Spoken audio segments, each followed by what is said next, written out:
সেই রাতে রিমির ঘুম ভেঙে গেল হঠাৎ একটা শব্দে। Tick tick tick. মনে হচ্ছিল কেউ যেন তার দরজায় ধীরে ধীরে নখ দিয়ে আঁচড় কাটছে। রিমি চোখ খুলে স্থির হয়ে রইল। চারপাশ অন্ধকার, ঘড়িতে রাত 2টা 13। আবার সেই শব্দ, টিক টিক টিক। তার বুক ধরফর করতে লাগলো। সে ধীরে ধীরে উঠে দরজার দিকে তাকালো। কে? কাপা গলায় বলল। কোনো উত্তর নেই। হঠাৎ শব্দটা বন্ধ হয়ে গেল। কিছুক্ষণ পর সাহস করে সে দরজার কাছে গিয়ে দাঁড়ালো।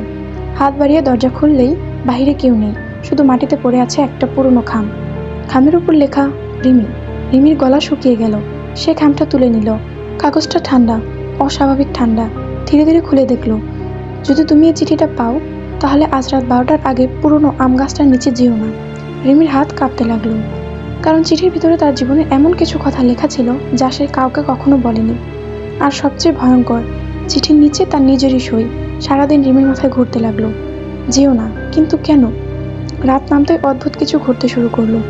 জানালার বাইরে সেই পুরনো আম গাছটা অন্ধকারে দাঁড়িয়ে আছে।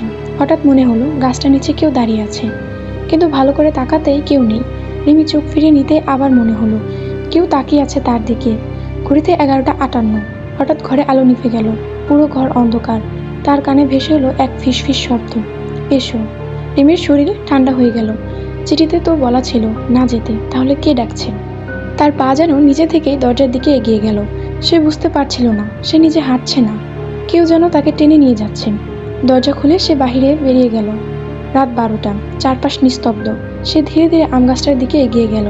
গাছটা কাছে যেতেই বাতাস হঠাৎ থেমে গেল। সবকিছু নিস্তব্ধ। হঠাৎ পেছন থেকে কেউ ফিসফিস করে বলল, তুমি আসতে দেরি করে ফেলেছ। রিমি জমে গেল। ধীরে ধীরে ঘুরে দাঁড়ালো। তার সামনে দাঁড়িয়ে আছে সে নিজেই, কিন্তু সেই রিমির চোখে অদ্ভুত ভয় আর মুখ ফ্যাকাশে। আমি? তুমি? ধীরে বলল সে, ভবিষ্যতের তুমি। রিমি কাঁপতে কাঁপতে বলল, এই চিঠিটা আমি লিখেছিলাম। সে বলল, তোমাকে থামানোর জন্য। এই জায়গাটা নিরাপদ না, দ্রুত বলল সে। এই গাছটার নিচে একটা ভয়ঙ্কর শক্তি আছে। ঠিক তখনই মাটির নিচ থেকে একটা গর্জন শোনা গেল। আম গাছটার নিচে মাটি ফেটে যেতে লাগলো। কালো ধোঁয়া উঠতে লাগলো, যেন অন্ধকারে নিজেই উঠে আসছে। এখান থেকে চলে যাও, চিৎকার করলো ভবিষ্যতের রিমি। আমি পারিনি, তুমি পারো। হঠাৎ অন্ধকারটা তার পা জড়িয়ে ধরলো। ভবিষ্যতের রিমি ধীরে ধীরে সেই অন্ধকারের ভেতর ডুবে যেতে লাগলো। দৌড়াও, তার শেষ চিৎকার ভেসে এলো। রিমি প্রাণপণে দৌড়াতে লাগলো। পেছন থেকে ভেসে আসছে হাসির শব্দ আর কান্না। হঠাৎ রিমি ঘুম ভেঙে গেল। সে হাঁপাতে হাঁপাতে উঠে বসলো।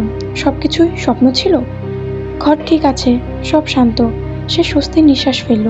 ঠিক তখনই তার চোখ গেল টেবিলের দিকে। সেখানে পড়ে আছে সেই পুরনো খাম। রিমির হাত কাঁপতে লাগলো। ধীরে ধীরে চিঠিটা খুললো। এবার লেখা, আমি তোমাকে বাঁচাতে পারিনি। তার চোখের নিচে নামলো। সইটা দেখে তার বুক থেমে গেল। রিমি, ভবিষ্যৎ থেকে। গল্পটা ভালো লাগলে অবশ্যই চ্যানেলটা সাবস্ক্রাইব করে রাখবেন। আর আপনাদের জীবনে ঘটে যাওয়া যদি কোনো গল্প থাকে তাহলে অবশ্যই আমাকে জানাবেন। দ্বিতীয়বার এটা নিয়ে ভিডিও বানাবো।